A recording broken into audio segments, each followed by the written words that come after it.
This is my box. I got it on my 13th birthday. See, my mom wanted to mark my transition from child to teenager. Good old mom. She gave me a collection of things that mark milestones in my life. Some of the stuff's pretty typical, like the hat from when I was born. Oh, the shoes I wore when I took my first steps. There we go. Kindergarten handprint. Actually, this is the second one. I dropped the first one in the mud getting off the bus that day. Oh, training wheels for my first two-wheeled bike. The day they came off, now that was a milestone.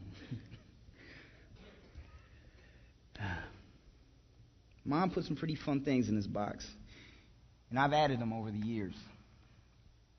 Now, this marks the day that I joined Brian Maloney, Tom Arnold, and my older brother Jason in the High Beam Club. See, the High Beam Club was a group of elite athletes, so to speak.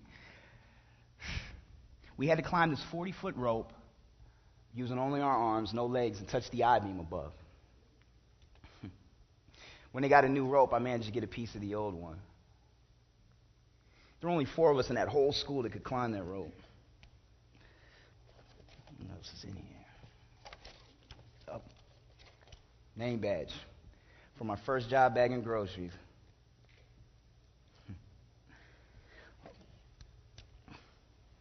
Ticket stub. It's for my first date.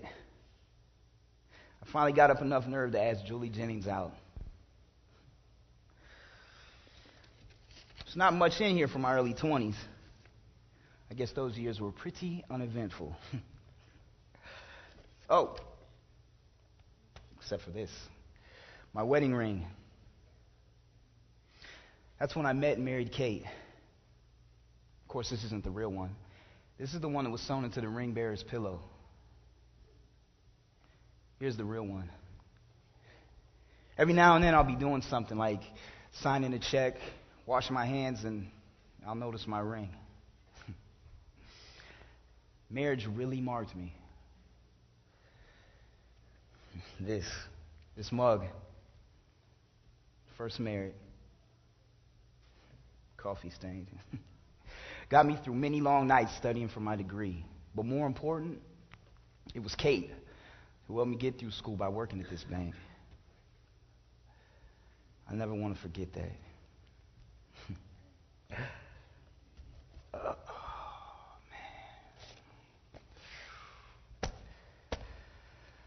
man. Grandpa Eli. He died last year. This was his. My grandma wanted me to have it because I was so much like him. Actually, I think it's because she couldn't find another Indians fan in the family. His death really marked me. I don't know, maybe it was the reality of death. The finality of it sunk in, you know. I spoke at his funeral. I shared some stories, some memories. But I had a really hard time figuring out what I was going to say about him, what his life had been about. I drove home from the cemetery that day wondering what people would say at my funeral. So I keep this in here as a reminder of that day.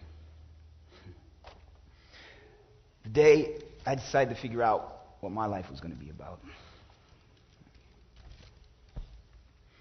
And actually, that brings me to today. See, today, I'm adding another mark to my life, so to speak. It's an answer to what I wondered about at my grandpa's funeral, and it's a lot more, too.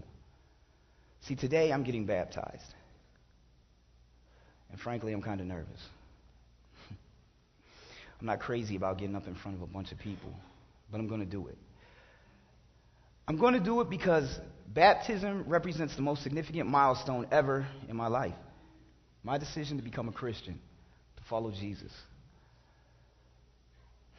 But it's hard, coming up with something that represents that, something to put in my box. And then I got an idea. Water. Brilliant, I know. But what I'm going to do with this bottle is take it to my baptism and fill it with the water. Now, I know there's nothing magical about the water, but it'll be a reminder of the day when I stood to be counted as one of His. A reminder of the day a couple months ago when I saw life clearly and recognized the fact that without Jesus, things are pointless. But with Him, there's hope. So much hope. This box has been a collection of things I've done that have been important to me. But from here on out, I want whatever ends up in this box to reflect what God's done in my life. And you know what? I can't wait to see the things God's going to put in that box.